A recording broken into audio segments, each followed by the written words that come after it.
What's up, everyone? Welcome to the Go Long Show at golongtd.com. I'm Tyler Dunn here with my esteemed co-host, Jim Monis.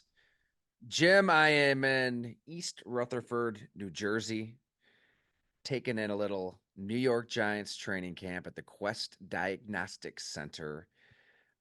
Good to be back. You know, I've done a lot of Giant stories at Go Long, obviously, from the Gettleman Joe Judge era that was on its way out to Daniel Jones and the decision that they had in year one of Joe Shane, Brian Dable, to our exclusive with Joe Shane this time last year. So figured it was a good time to kind of author a new chapter for this team at this time. It will be part of our season preview package later this month, but that's neither here nor there, Jim, because for this podcast, we're going to turn to the AFC East, a division that you're very familiar with.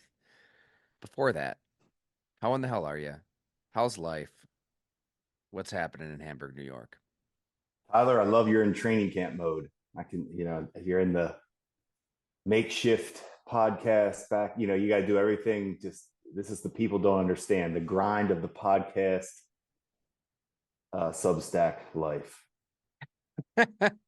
That's right. We've got a mic that's detached from its typical stand and vise, holding it with my own hand. It's honestly, it's tough. Times are tough when you just got to hold the mic like this. Tyler, I was just glad. I was hoping to see more X highlight clips from you. I was trying to get the depth chart down for everybody. I'm pretty sure at this point, neighbors. I know you're at Giant camp, so I'm pretty sure we've had our neighbors fill. We know he is the greatest player ever, like Jordan Love. So those things have been established.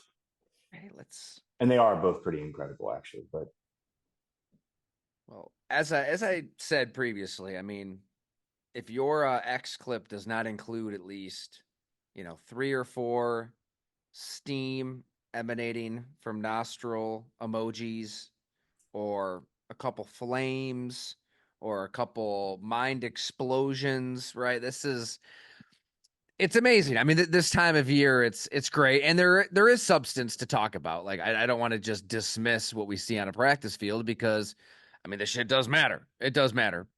We can learn from 11 on 11, and here at Giants training camp, they did all 11 on 11. There was no 7 on 7, which I love from Brian Dable. Like, real football, 7 on 7 can kind of skew reality a little bit.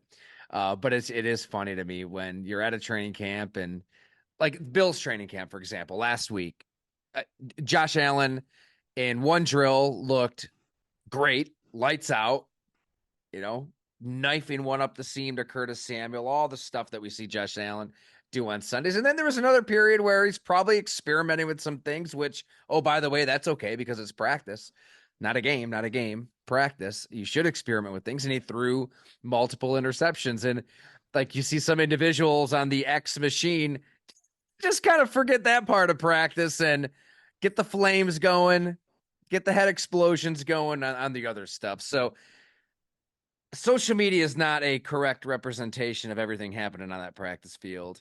But I don't want to be an old curmudgeon, because it is football and it's back, baby. And there's a lot to talk about. And I was there in Buffalo, so we'll touch on those Bills and rip around the AFC East a little bit.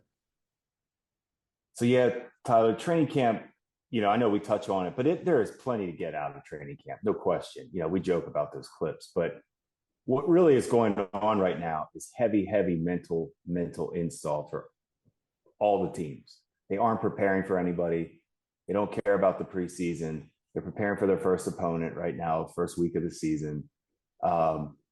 It's all mental, learning the playbook, and guys are stressed.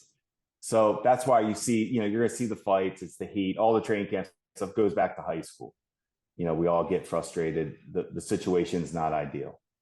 But that's what, that's how the team, all the cliche team camaraderie, build at training camp, going away, not ideal, whatever. It's true, though. these guys do. You see it when you're there. I know you've been around it long enough. You see how these guys, how hard it is. You made a great point today. How do these men move with that size and this heat in the credible shape? Like I know that's their job and that's what they get paid to do, but it's real. Like these guys are in shape and they are giving everything they have to, to entertain and win and whatever word you want to use to earn their paycheck. But this time of year, very few roster spots are actually being battled for. Probably 3 to 6 per team. Honestly, the rosters are set. So that's a myth. The preseason is a lot of these guys are going to be in the UFL soon enough. And that's okay too. That's how they can continue to play football. The leagues like the UFL. But anyway, point being is don't get caught up too much. And a lot of guys are getting in shape, the mental shape too. The grind's coming. They know it. But I still love the Joe Milton has beaten out Drake May.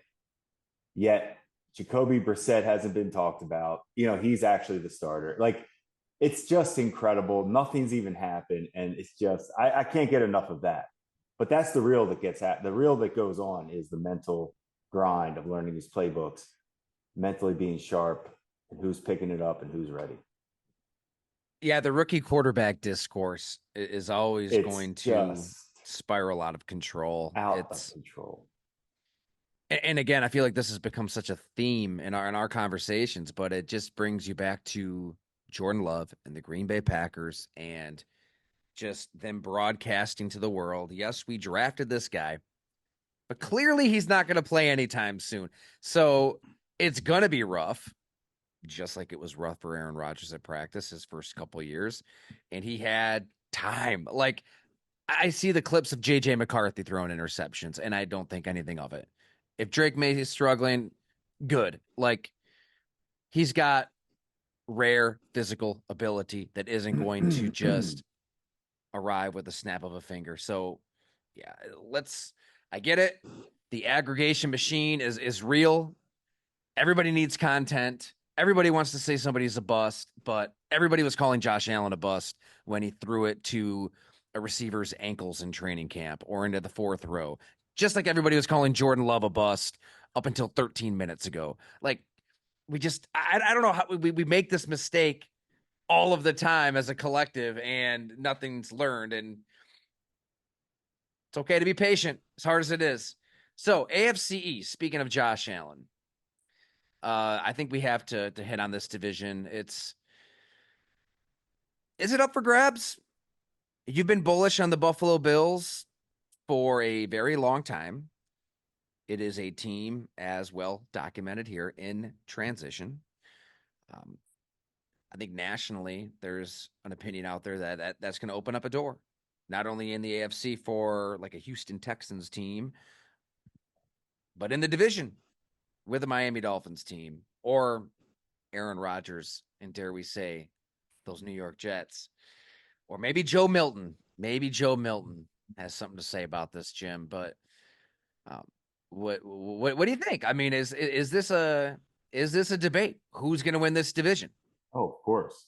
Debate, of course. Wide open, I think. Now, yes, bullish on the Bills. You said yes. I'm a believer as long as they have Josh healthy.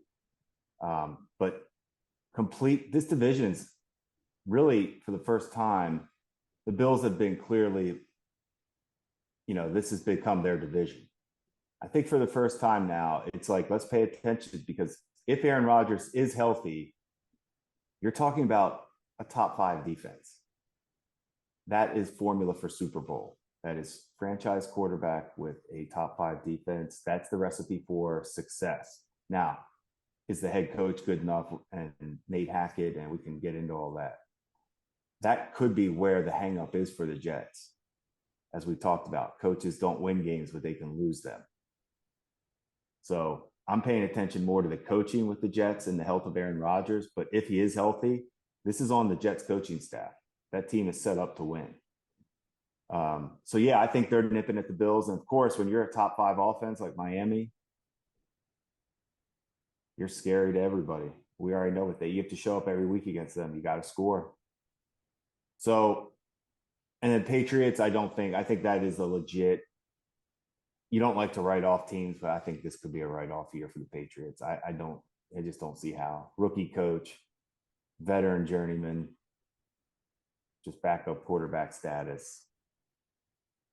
Sound like So Kramer point, and Seinfeld. Write it off. Just write it off. It's a write off. The New England yeah, Patriots. what is Write them that? off. Right. The one Kramer I has no did, idea what it means, but he's just saying to Jerry, write it it's off. one of the great, it is so good. I still don't know what it means. But the good point is, I don't want to use the word, I don't want to start, I don't want tank to ever, I won't ever use that word. The Patriots are going to try. They're building. They're trying. They're not going to be a pushover, I don't think. But point being is the Bills, Jets, Miami, they're going to beat up. They'll beat up on each other. So spending a little time at St. John Fisher for Bills camp to start our mini T camp tour here, Jim. You know what? First off, I think my brain's getting used to the visual now, but these Guardian caps are here to stay in practice, and I think they're going to be the norm in games soon. And I want to know where you stand on these Guardian caps because initially it's weird. It's you look at these things and they're like the Mars Attacks helmets. They're just massive padding. You look like a bunch of Martians out there, not football players. Uh, at the same time, I poke fun because for the longest time, I really want to know the science on concussions. Chapter 1, League of Denial, the book that changed everything, the documentary that changed everything, that made concussions real, unlike anything before. First chapter, the authors describe a woodpecker pecking away at a tree, right? And the point being, like, the woodpecker's brain in a skull is meant to withstand that, right? A human brain in a skull was not meant to play football. It just wasn't, because it's in the skull and it's jiggling around in the skull. The point being that yes, helmets can improve. You can try to mitigate the subconcussive blows, I guess, but you're not changing that fact. You're not, like, own it or not. So when I first saw all these Guardian caps, I'm like, this is another quintessential Roger Goodell NFL owners move to signal to the mothers of America that football is safe when it is inherently dangerous. And it's just all about lawsuits and trying to get little Johnny to play, as Chad Brown, the analogy he used on this podcast, said. Um, but then I'm standing at my point. I'm standing there at Bill's practice, talking to my old college football coach. The 1 year I was at St. John Fisher, Paul Bosberg was there, and he was trying to convince me, like, no, these things work. We look at the numbers, like concussions are down, injuries are down, and I don't know how I got off the rails on this all, but where are you on the Guardian caps? Because I feel like we better get used to it. These things are here to stay, and I guess if it does help, if there's data that shows it does help, then use it, and we'll just get used to it. Because we've also heard the tragic stories of guys like Kevin Cobb and what 2, 3, 4, 5 concussions can do to you. But, like, I'm at Bill's practice, and that's the first thought. This just looks different watching an NFL training camp practice. I thought you made a really good point. I haven't even thought about it because it's become the norm. When I watch the practice, just the clips and highlights on TV, it's become the norm for me now. If the players aren't complaining about it, which I have a feeling they've probably been talked to just, if you don't like it, just don't talk about it. But to your point, I thought about this with the Tua contract. That concussion stuff kind of went away with Tua real quick. As far as I felt like 2 years ago, he was one away from never playing football again. And now he's lifetime contract. He's fine. So we all know that it's there. And if they have the data that supports and the players are good with it, and who cares what we think? If they're good and can perform, doesn't bother the entertainment portion of what they get paid for. Right. If it's not All virtue for it. signaling, and another example of the NFL trying to pretend like it cares about safety. I'm all for it. Like if this is really the NFL saying we know what our sport can do to your body and do to your brain, and we're gonna do everything in our power to mitigate that damage, then good. It's a good thing. Oh, by the way, here's another regular season game, right? Here you go. And more money all around. Okay. That was the first thought at Bill's training camp practice. The second, Jim, was Von Miller. I think that this is the player who So ultimately could decide the division because I'm with you on the Bills defense. You know they're going to be good. I they're mean, gonna be fine. they've been good from day one with Sean McDermott. You know that it is a, a scheme that's going to kind of keep everything in front as opposed to I don't know. I guess Brian Flores comes to mind with the Vikings, or there's some coordinators who love to cover zero defense, right? No, you got to risk it. You got to take gambles. You got to affect the quarterback. Go for it. Like this is not that. This is like we will make you drive 14 plays at a time, and oh, now we've got a Rasul Douglas who can take the ball away, and now they've got Terrell Bernard back. Now they've got Matt Milano back, which, by the way, is a Jim Monas draft pick from 2017 Buffalo as Buffalo Bills, Buffalo part of Bills, the staff, part of the staff. part of the staff. You're too humble.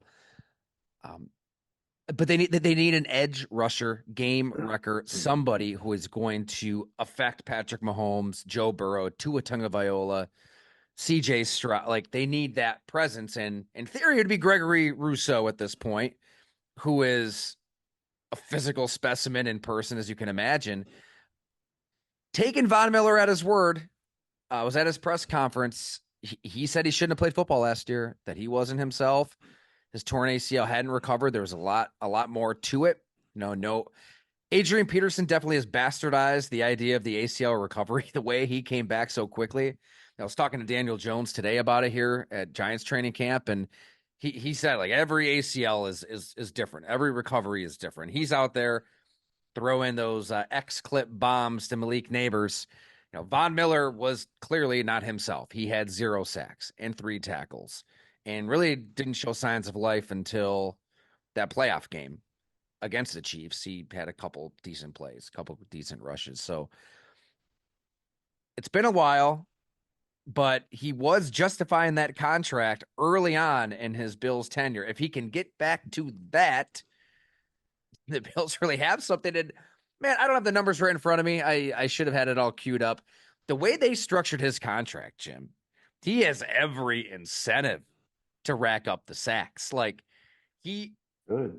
I get the argument or the take that he took one for the team to help the Bills get out of some salary cap hell.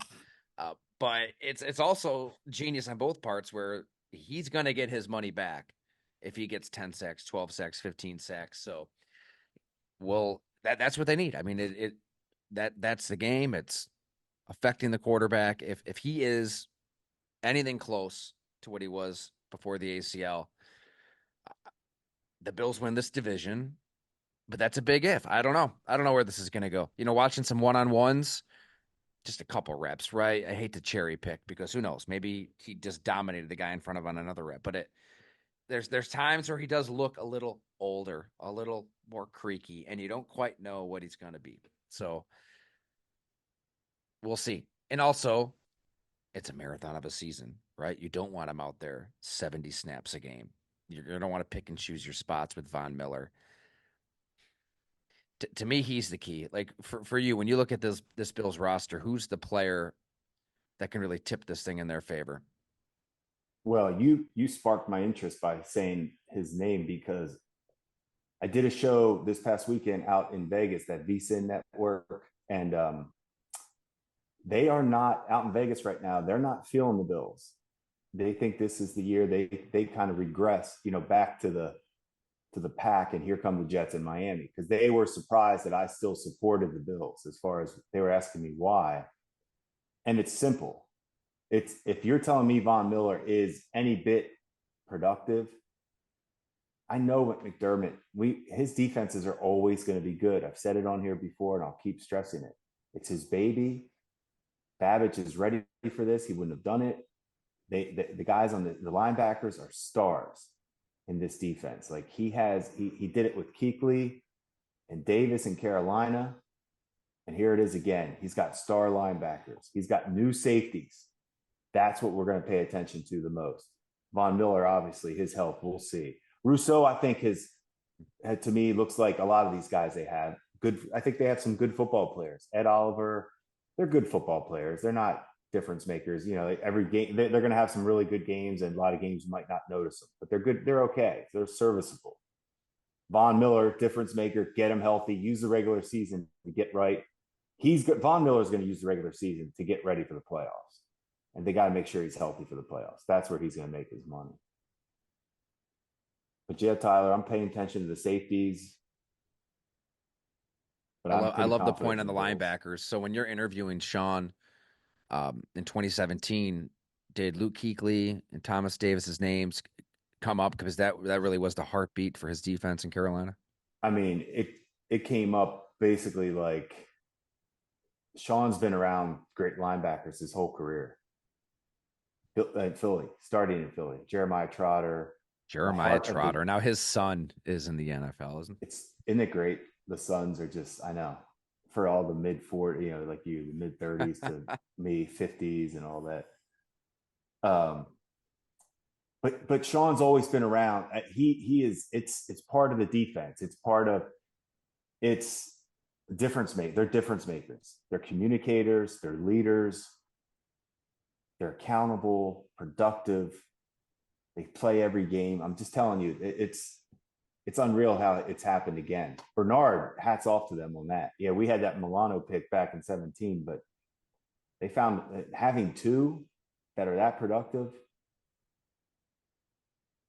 I do think too, like when they're looking at these linebackers, memories of Thomas Davis are going to come to mind of him playing in the Super Bowl. I covered it at the Buffalo News. I'm trying to find the story with a metal rod in his arm, right? I mean, this is one of the preeminent badasses of his era. I mean, for him to play with that thing in there, I mean, Terrell Bernard is, you remember the end of last season, somebody who was willing to basically play through anything if it meant, yeah, here's Thomas Davis.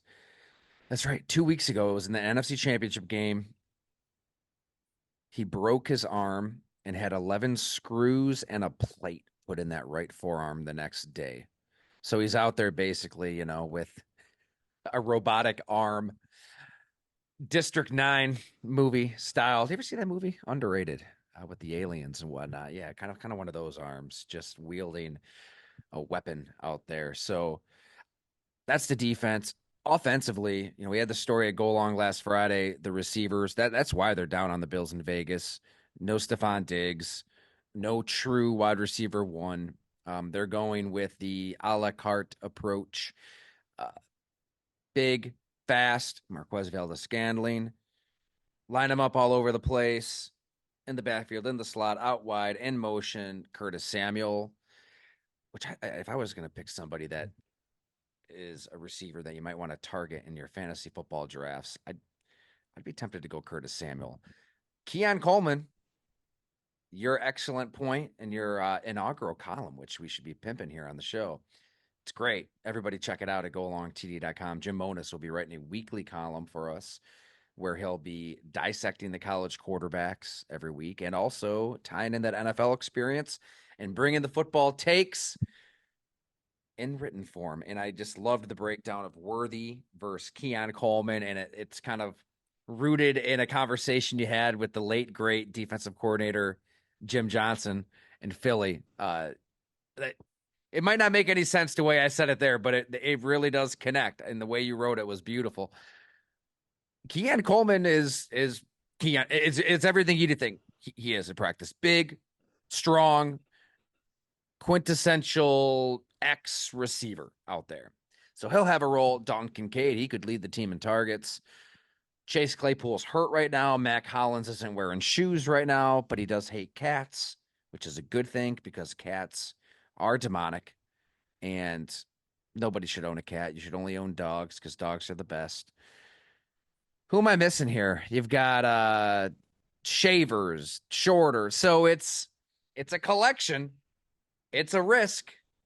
It sounds great on paper. Oh, this receiver can do this thing. That receiver can do that thing.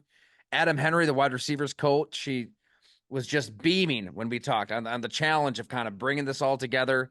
And he's telling his fast guys, hey, if you're fast, be fast. Like, bring that to the table. If you catch everything, Khalil Shakir, didn't mention him, catch everything. But then I'm out here at Giants training camp, and you see Malik Neighbors make some of the plays he's making, and it's like, well, shit, you'd still prefer to have that one clear-cut guy, right? You know, if Brandon Beane and Sean McDermott could, they would prefer to have a top 10 wide receiver who is dominant, and you must throw him the football 120 times this year.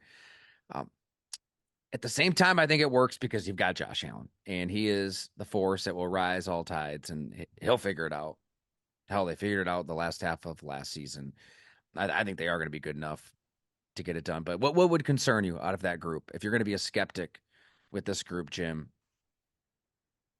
I'm smiling because who's the number one receiver when I was fortunate enough when I worked for the Saints and we won our Super Bowl in 2010-ish. I get confused. You know what I'm talking about. 2009-10 season, I believe. But no number one. Point being, get it out of your head. I said it in the Monis report. Thank you for the kind words, by the way.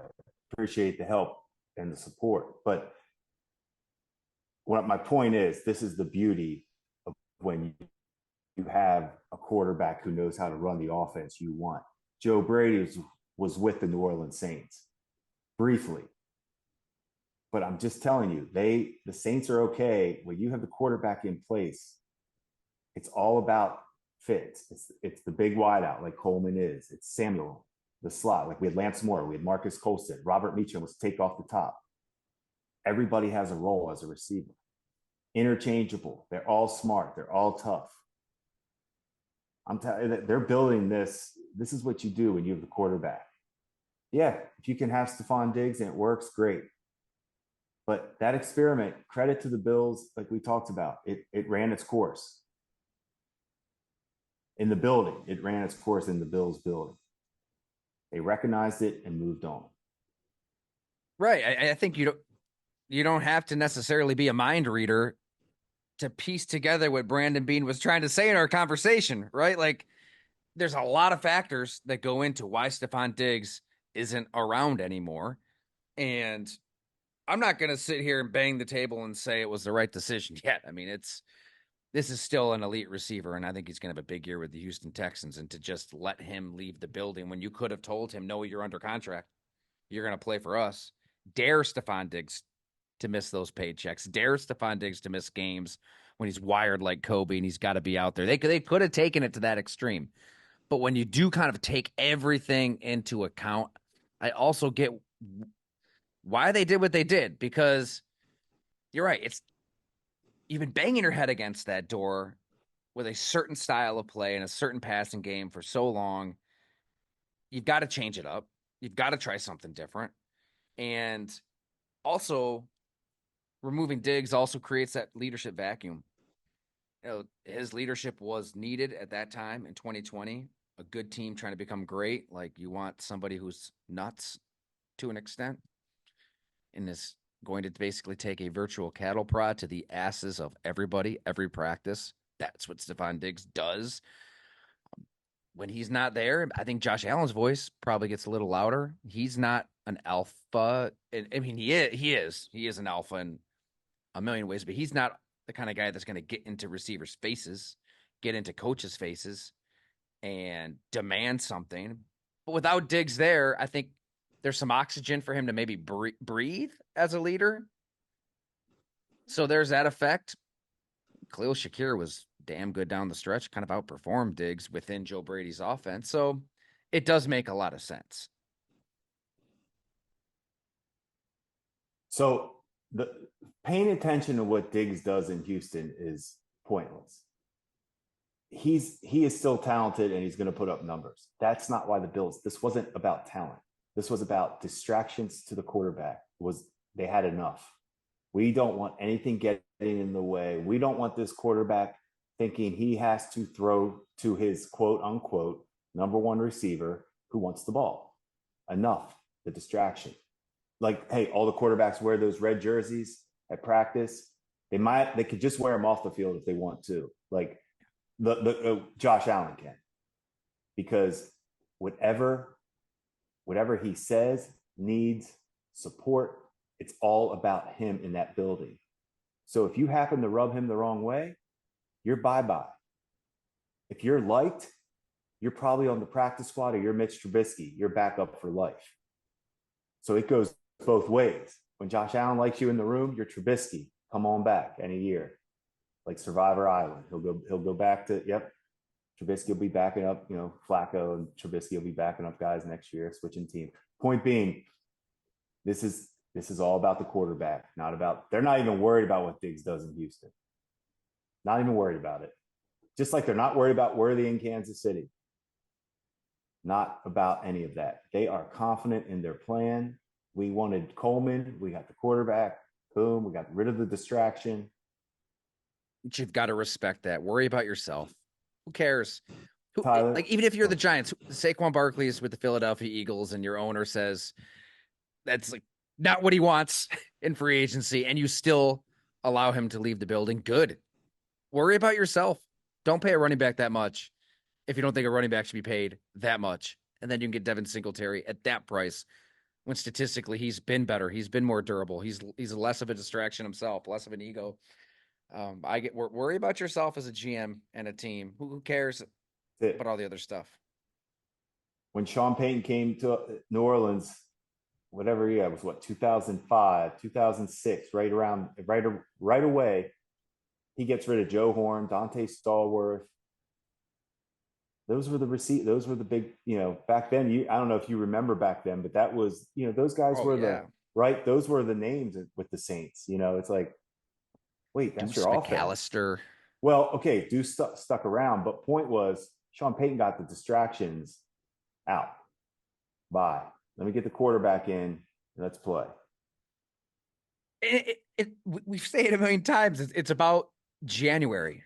It's about the playoffs. And, there's Brandon Ayuk for the San Francisco 49ers, a receiver who's also unhappy, also wants to be traded. Mm-hmm. Which Stephon Diggs told the Bills, I want out of here. He didn't want to play for this head coach. And the 49ers, sorry, dude. You're going to play under your contract. We're worried about winning the Super Bowl in 2024 right now with you, and we're going to worry about that money and Deebo Samuel's money at a later date. And what did Brandon Ayuk do in the NFC Championship game? They're down by 17 to the Detroit Lions. I mean, he made the play of the game. Bounces off Vildor's head. He catches it acrobatically. They score a touchdown the next play. They're off and running. What did Stephon Diggs do in the playoffs? He drops the play that could have won the Bills that game against the Kansas City Chiefs. So you've got to grade that stuff on a curve if you're the Bills, if you're the Chiefs, if you're the 49ers, if you're a team that's thinking Super Bowls, not division titles. And, hey, I like it. Change it up, do something different. Well, I'm smiling thinking about the 49ers and Ayuk, because it's just so, who did they draft in the first round? Wide receiver. Ricky who Pearsall, I already told you I love. Pearsall to me is complete, like plug and play, let's go. Now, I'm not saying he's better than Ayuk and all that. Ayuk's a stud too. But what I'm laughing about is, in the front office right now, here's the business side of this. Ayuk is deserving of whatever he thinks he should get. We all know it. But that's the business part. They plan and plan. Leverage is everything. And Ayuk doesn't have leverage right now. I think that's a good segue, because the Miami Dolphins went a much different direction when it comes to the finances of their team, and they have all of their money essentially in Tua Tagovailoa, Jalen Waddle, Tyreek Hill. They draft Jalen Wright. They drafted Devon Achane the previous year. They've got Raheem Mostert. Their identity's clear. They want to be the same operation that they were the previous 2 years. September, October, most of November, bunch of 4x1 sprinters out there zigging and zagging and motioning, and Mike McDaniel just concocting the next greatest innovation in his head. He's probably spent the last 6-7 months creating some type of new offense that I guess we're going to see soon. It's going to look great.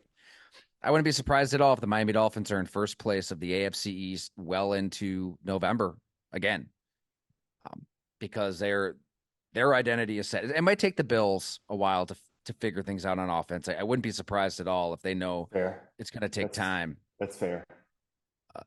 Yet it's going to come down to these two teams, in my opinion.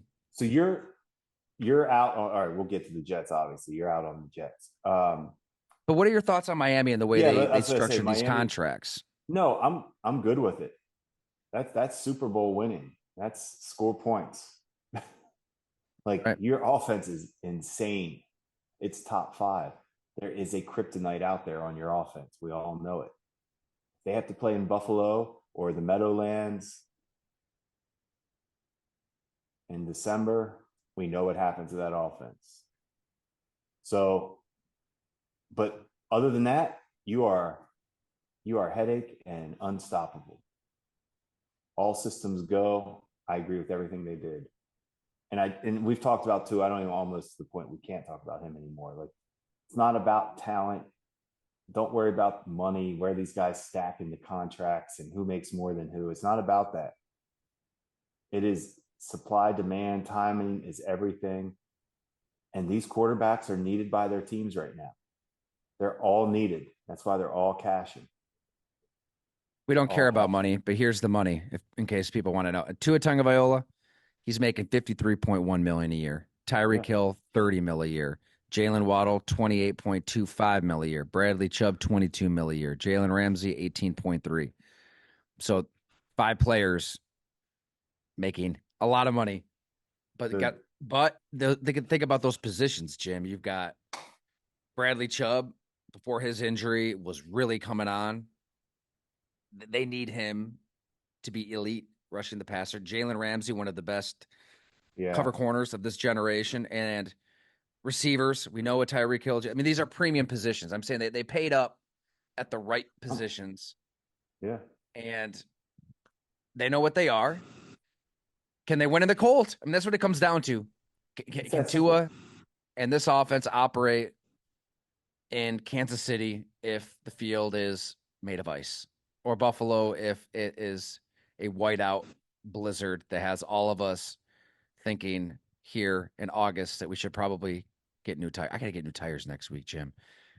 We're down to the stubs there on the Highlander. Yes. To get your new tires, you go over to the Dunn Tire and get me. Are you supported? Is that your family?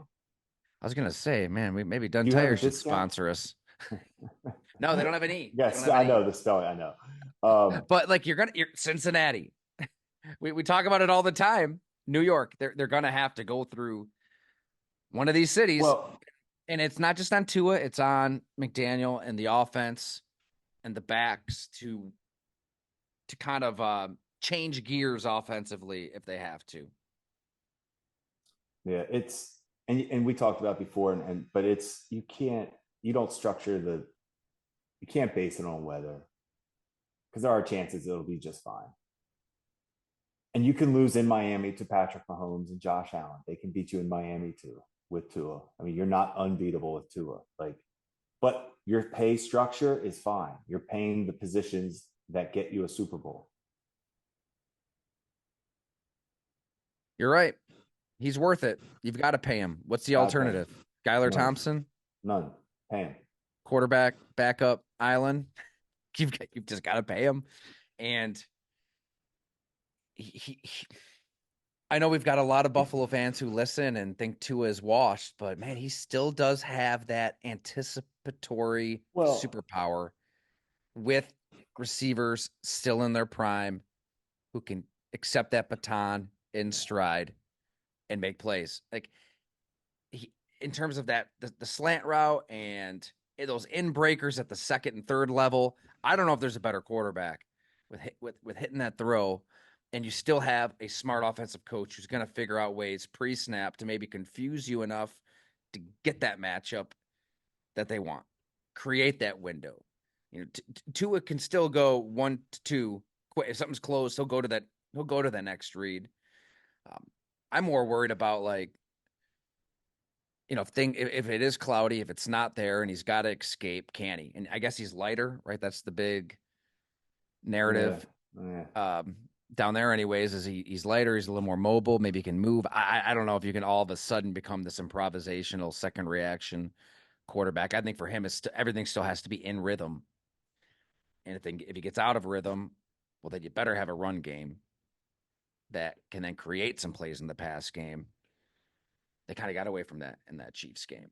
Also, I mean, their season was lost in the finale to the Bills. I mean, to not win that game, That I think their no spirits had question. just been crushed. In addition to all the injuries, No question. But they are,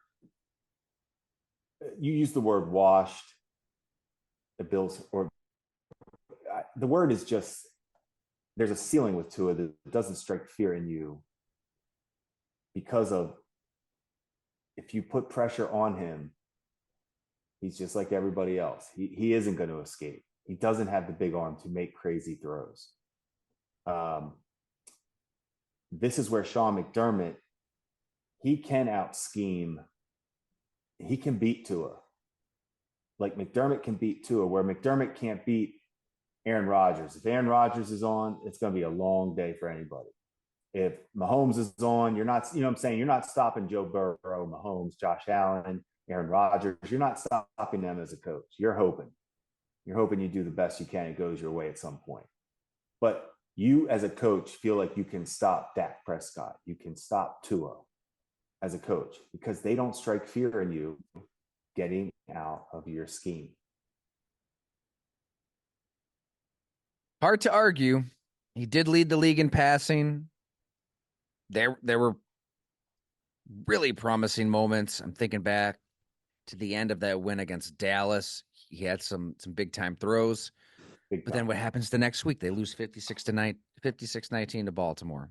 Then they lose to Buffalo. It's you blow that game against the Titans.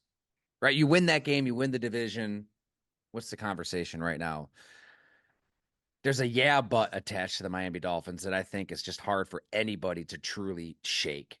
And I think you can say that while also saying in the next breath, you should have, yeah, you should pay Tua. You should pay Waddle. You're gonna pay Tyree. Like you should load up now. Otherwise, what you're, it's like this.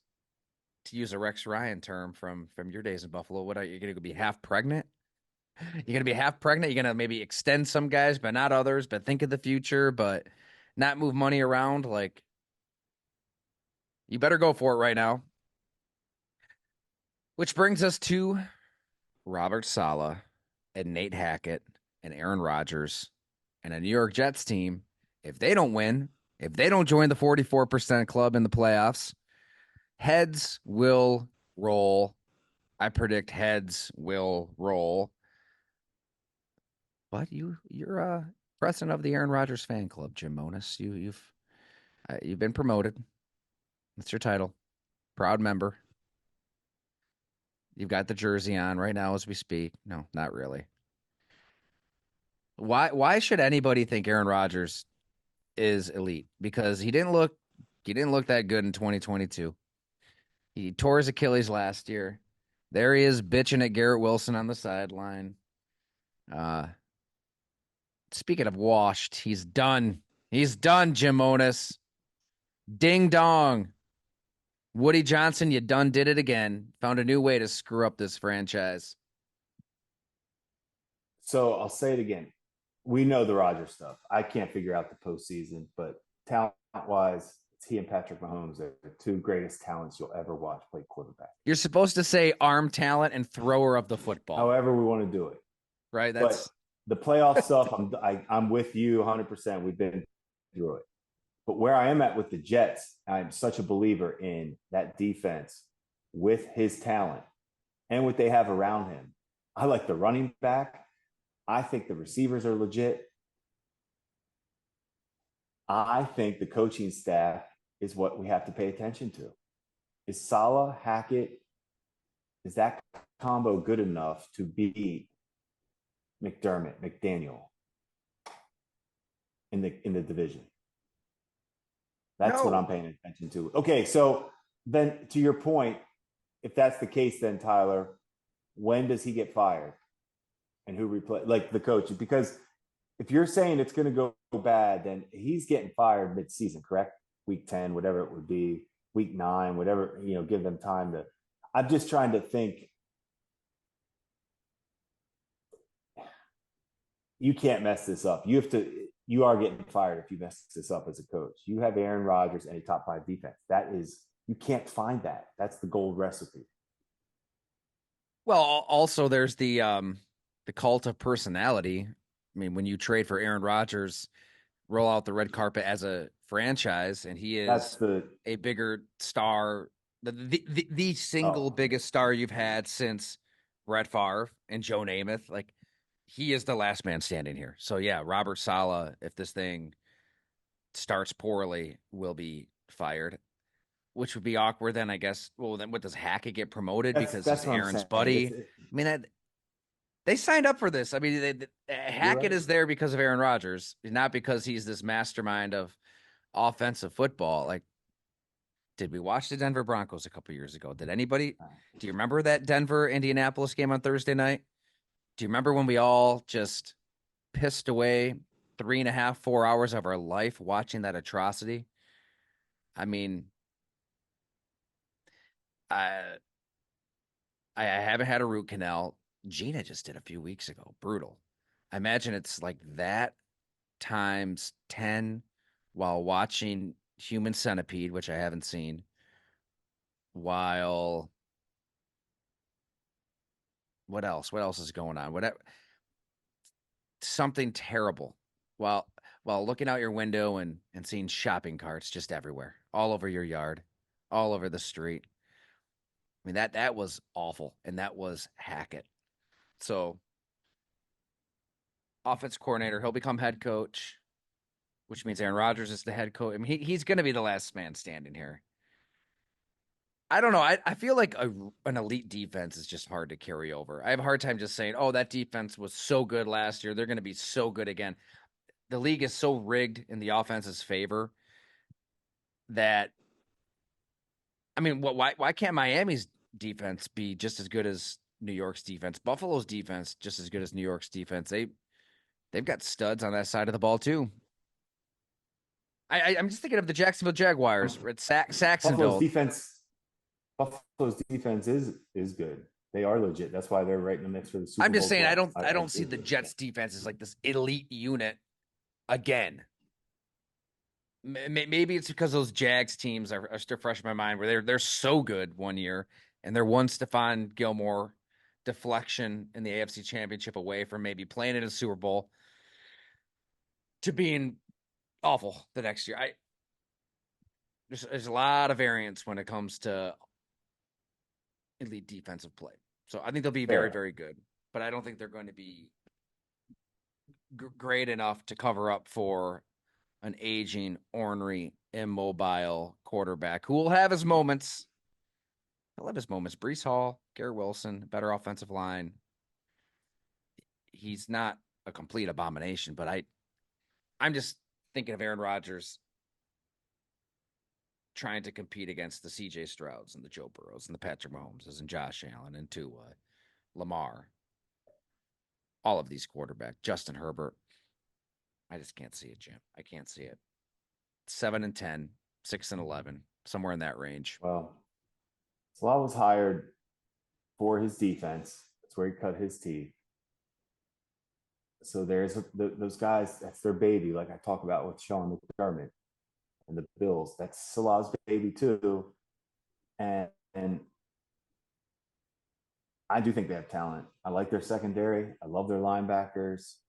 I love some of their players up front. I think they play tough. I just think we'll just differ. If he's not moving, if it's shaky health wise, it's not, it's a wrap. But I can't imagine he's playing if he doesn't think he can be himself. And I told you this before. I only think he's playing football because he wins a Super Bowl, he goes down as it's the greatest thing ever, right? All the postseason stuff is erased. So it fits him, but you're right. They're fighting an uphill health, division. You're right. It's hard to repeat success every year with your defense, but I don't know. They have good players that are familiar. I mean, they go and get Kinlaw because he played with, I mean, he knows that defense. So I like when they do make moves like that. So I just think we see it a little differently on defense and Rodgers. That's where you and I would differ on the Jets, and certainly his health will be the key. And I will be the first to admit, way off. If he's healthy and the Jets aren't competing, head scratcher for me. That's the Hackett effect, I guess. You know who's a really fun player to watch? Quincy Williams, their weak side linebacker. Man, he's Yeah, fun.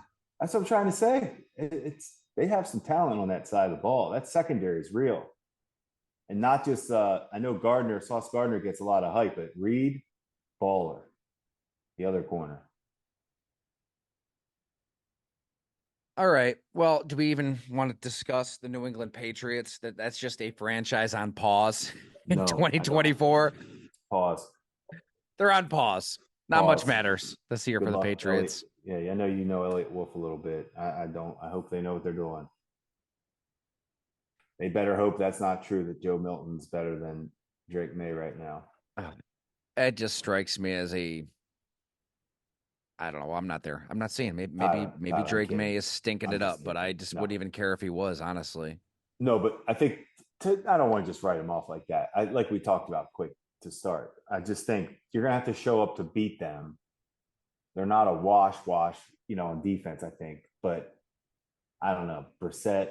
I mean, I feel like we've been there, done that with I him. mean, your best player is arguing on the sideline with the head coach because he wants a new contract. That's messy. I mean, Matthew Judon. I didn't like a lot of things I've heard from Mayo. Just the whole he didn't hear from Belichick. That's strange. Yeah. Yeah, you look at their depth chart. I mean, what scares you Nothing. at I all? looked. I looked. It's rough. That's why I said I hate writing them off because it's never that's. I hate because it's not that easy to win games in the NFL. So you still have to show up. But man, I'm telling you, they don't have a lot that would scare you. To your point, hard to see the wins. All right, so predictions. Would you like to be the Let's throw Patriots some out. defensive coordinator? I mean, to sit there and try to. What's that? Oh, for the. Oh, I'm going. Oh, I was just saying, how would you like to be the Patriots defensive coordinator? It's have 6 times a year you get top. You get Aaron Rodgers, Josh Allen, and Tua. Bang. DeMarcus Covington. Yeah, it's your first year as a DC. Good luck out there. Right. Right. Thanks. Right. Thank you. Okay. It looks like my connection's a little unstable, so hopefully you still All have right. me, Jim. So Let's get your predictions here on this division. no, I'm still going Bills. I still think they win the division. I think this team is right on track.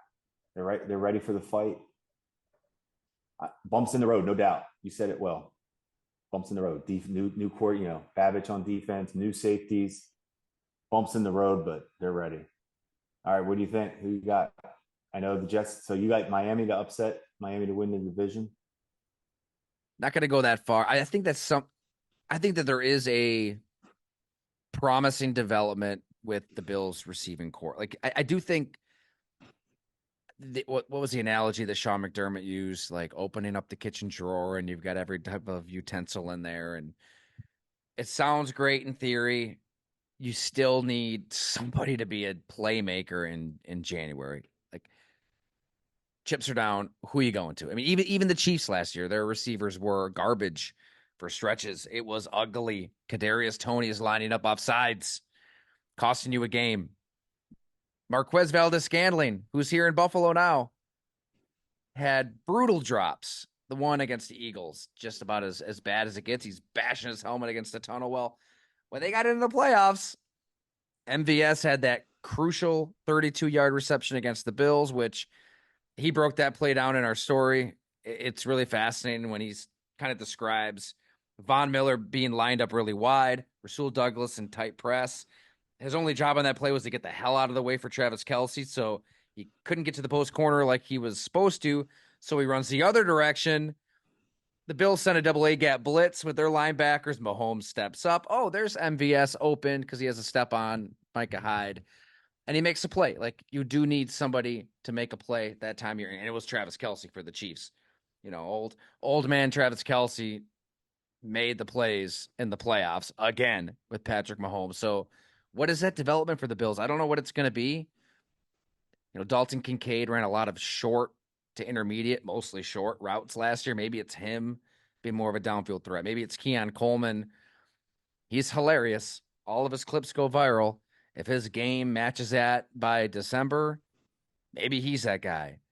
Maybe Chase Claypool is a top 3 wide receiver, as he proclaimed on the I Am Athlete podcast a few years ago, which, when asked about that, still believes he can be a top 3. So maybe it's Chase Claypool.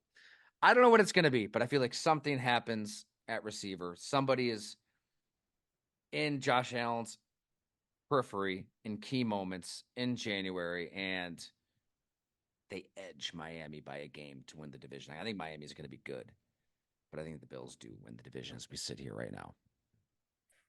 Yeah. So I think for us, then the difference would be, just the Jets, where the Jets factor. Anything else, Jim? Life or otherwise? No, we're good to go. Would you pay a ticket to go see that pitcher for the Pirates schemes? I wanted to ask you that.